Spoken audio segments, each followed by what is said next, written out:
Olá, sou Eduardo Franco, sócio-diretor da EGEPAN, e esse é o quadro Fique por Dentro.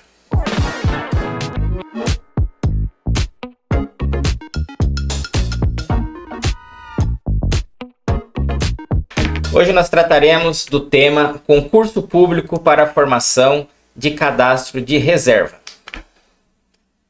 Todos sabemos que as formas de investidura de servidor na administração pública são 4.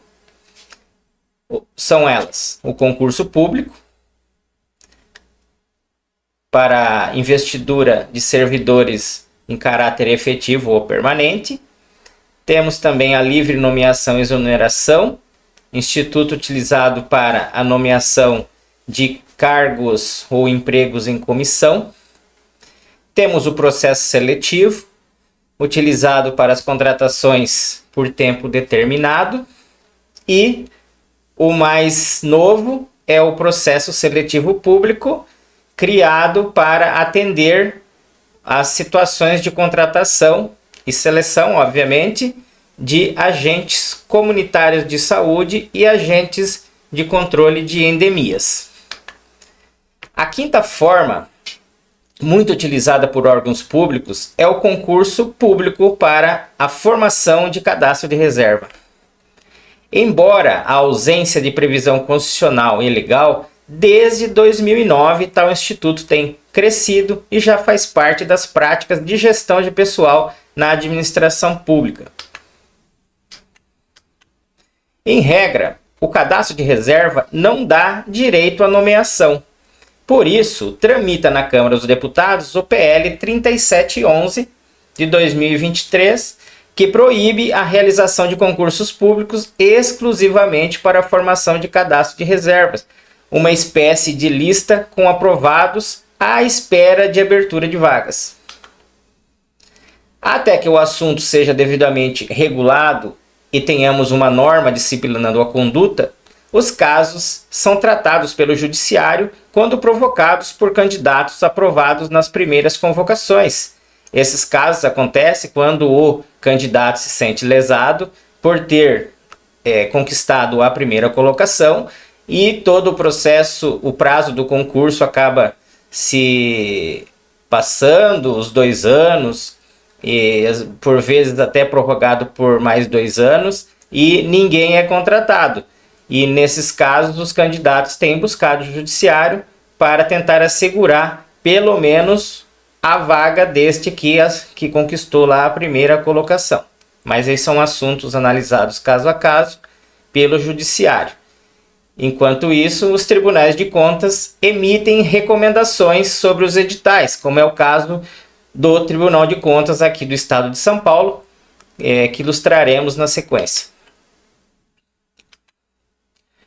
Primeiro aqui um TC do município de Birigui, onde foi tratado sobre o cadastro de reserva.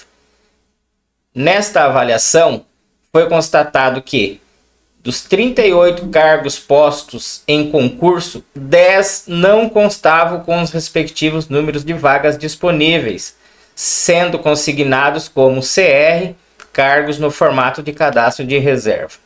Na mesma decisão, o manifesto seguiu nessa linha. O fato do edital não definir o número de vagas oferecidas para os cargos mencionados, consignando apenas a existência de um cadastro de reserva, se afigura irregular, uma vez que a abertura do concurso só se justifica na hipótese de existência de cargos ou empregos públicos a serem preenchidos, não havendo, portanto, motivo para que a origem publique um edital sem anunciar o número de vagas disponíveis.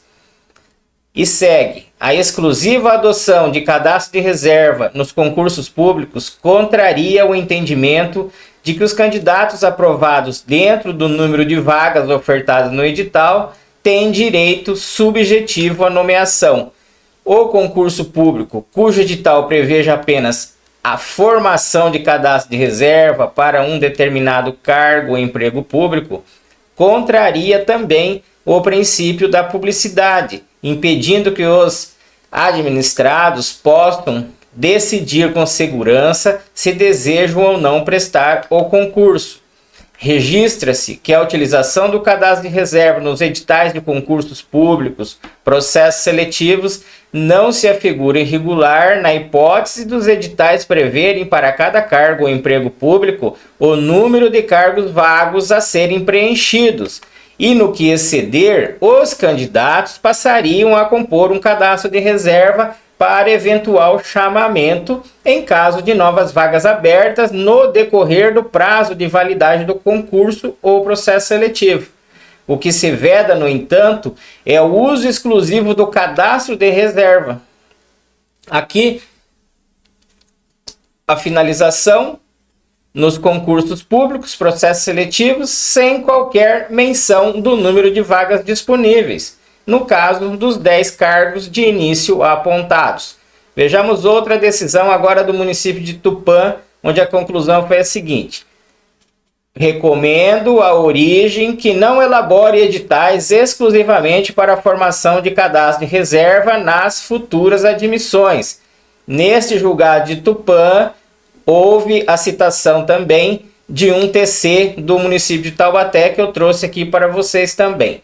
Ressalva de que no edital 01/2015 para o cargo de agente comunitário de saúde, os candidatos concorreram exclusivamente ao cadastro de reserva, mesmo havendo vagas em seu quadro pessoal, o que considero ser objeto de recomendação. Discute-se, por um lado, que tal instrumento permite nomeações à medida que surgem vagas no prazo de vigência do concurso. Porém, de outro lado, permite ao gestor nenhuma nomeação, o que fere o princípio da publicidade, impessoalidade e moralidade. Diante disso, a finalização desse julgado também teve a recomendação à origem que não elabore editais exclusivamente para a formação de cadastro de reserva. Por último, um outro julgado aqui do município de Inúbia Paulista, aqui pertinho de Adamantina, em que as considerações seguiram basicamente a mesma linha. A boa ordem que permeou as arregimentações, bem como a ausência de notícia de impugnação nos autos, permite o juízo favorável da matéria, sob severas recomendações à origem, no que tange a previsão editalícia exclusiva de formação de cadastro de reserva. E segue: a total ausência de vagas em disputa e a fixação tão somente de cadastro de reserva denota a insuficiência de planejamento de pessoal, o que desestimula a ampla procura dos potenciais interessados, bem como viola os princípios da razoabilidade, da eficiência e da transparência, que devem nortear todos os atos do administrador público. E lá vem, no final, mais uma recomendação à origem que, doravante, abstenha-se de promover concursos públicos exclusivamente para a formação de cadastro de reserva, sob pena de ter futuros editais e admissões decorrentes julgados ilegais. Como se vê, em que pese ser uma prática comum nas administrações, a elaboração de edital para a realização de concurso público tão somente para a formação de cadastro de reserva vem sendo alvo de críticas por violação a princípios constitucionais e recebido recomendações pelo TSE para o risco de os editais nesse sentido serem julgados ilegais. Portanto, não recomendamos a elaboração de editais para concursos públicos exclusivamente para a formação de cadastro de reserva. Gostou do nosso conteúdo de hoje? Então curta o vídeo e se inscreva no canal para receber semanalmente as notificações do nosso quadro. Nós somos a GEPAM e esse foi o quadro Fique por Dentro. Até a próxima semana.